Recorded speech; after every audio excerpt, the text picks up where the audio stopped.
एक बार फिर से आप सभी दोस्तों का वेलकम। मैं हूं आपके साथ इरफान मलिक। इस वक्त की बड़ी और अहम अपडेट आपके साथ शेयर करने वाले हैं जेकेएसएसबी के हवाले से, क्योंकि जेकेएसएसबी पिछले एक साल से रिक्रूटमेंट जो है वो रोक कर रखा था और अभी तक जो है कोई भी रिक्रूटमेंट नहीं हो पा रही थी, कोई भी फॉर्म नहीं भर पा रहा था और कोई नई पोस्ट जो है वो नहीं आ रही थी।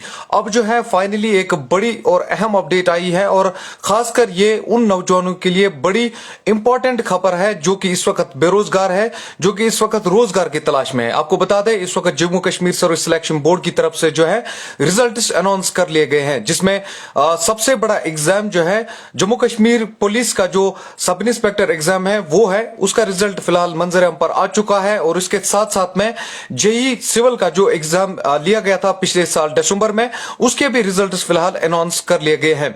जम्मू कश्मीर सर्विस सिलेक्शन की तरफ से इस वक्त बड़ी अपडेट जो है वो आ गई है। फिलहाल ये उन नौजवानों के लिए एक उम्मीद की किरण हो सकती है जो कि Jammu Kashmir service selection board के लिए तैयारी कर रहे हैं या यूं कहे कि सरकारी नौकरी के लिए तैयारी कर रहे हैं।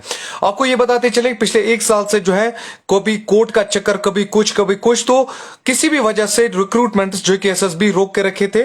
और पिछले एक साल पहले अगर हम बात करेंगे तो फास्ट ट्रैक बुनियादों पर कुछ रिक्रूटमेंट्स हुए थे, जिसमें क्लास 4 के रिक्रूटमेंट जो है वो फास्ट ट्रैक बुनियाद पर हुई थी। और उसके बाद में सब इंस्पेक्टर का एग्जाम जो पहले ओएमआर पे लिया गया था, जिसमें बाद में धांधली देखी गई और फिर उस एग्जाम को कैंसिल किया गया और दोबारा उसको सीबीटी के जरिए से एपटेक कंपनी के जरिए से करवाया गया। और अब फाइनली जो एग्जाम पिछले दिसंबर में लिया गया था, अब उसके रिजल्ट्स आ चुके हैं। इसका यह मतलब हुआ कि आने वाले दिनों में और पोस्ट्स जिसके लिए फॉर्म लोगों ने भरे हैं, चाहे हम वीएलडब्ल्यू पंचायत सेक्रेटरी की बात करें, चाहे हम पटवारी की बात करें, चाहे हम बाकी पोस्ट्स की बात करें, उनके जो अनाउंसमेंट्स है वो भी जल्द अज जल्द होने वाले हैं। क्योंकि पिछली बार भी हमने देखा था कि एक रिव्यू मीटिंग जो है वो जेकेएसएसबी ने की थी। चाहे हम पंचायत सेक्रेटरी की बात करें, उसको लेकर एक मीटिंग की गई थी कि इसके एडमिट कार्ड्स और इसके एग्जामिनेशन किस तरीके से होगी और किस तरीके से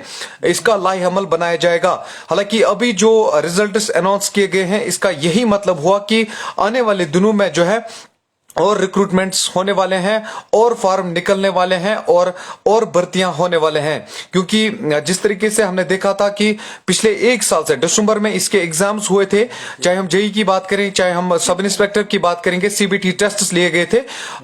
उसके बाद से कोई भी रिक्रूटमेंट नहीं हो रही थी, ना ही कोई एग्जाम हो रहा था, क्योंकि कोर्ट कचहरी का चक्कर चल रहा था। उसके बाद में प्रोटेस्ट हुए, खासकर जम्मू प्रेस कॉलोनी में, श्रीनगर प्रेस कॉलोनी में नौजवानों की एक बड़ी तादाद जो है वो वहां पर जमा हो गए थे और वो कोशिश कर रहे थे कि किसी न किसी तरीके से इन एग्जाम्स में एक बार फिर से जांच बिठाई जाए। और उनको लग रहा था कि एपटेक कंपनी जो कि ब्लैक लिस्टेड हुई थी बहुत सारे स्टेट्स में, तो एक बार फिर से इस एग्जाम को लेकर बहुत बवाल हो गया था। मगर फाइनली जेकेएसएसबी अब रिजल्ट्स लेकर आया है, तो ये उम्मीद की किरण हो सकती है उन बच्चों के लिए जो कि जेकेएसएसबी के लिए तैयारी कर रहे हैं, या हम यूं कहें कि सरकारी नौकरी के लिए तैयारी कर रहे हैं। इसको लेकर भी बहुत सारे सवाल उठे थे सब इंस्पेक्टर को लेकर, या हम जेई की बात करें, मगर फाइनली ये एक उम्मीद की किरण हो सकती है। तो हमारी तरफ से उन कैंडिडेट्स को मुबारकबाद जो लोग अभी मेरिट लिस्ट में आ रहे हैं। उन कैंडिडेट्स को हिम्मत नहीं हारनी चाहिए जो कि इस वक्त ड्रॉप हुआ है किसी भी तरीके से, क्योंकि लेने तो सिर्फ 1200 ही है सब इंस्पेक्टर में। तो फॉर्म एपियर एग्जाम में तकरीबन 68,000 से ज्यादा लोग हुए थे, तो 68,000 को ले नहीं सकते हैं, सिर्फ 1200 वैकेंसीज हैं, तो बाकी लोगों को जो है वो रहना ही पड़ेगा।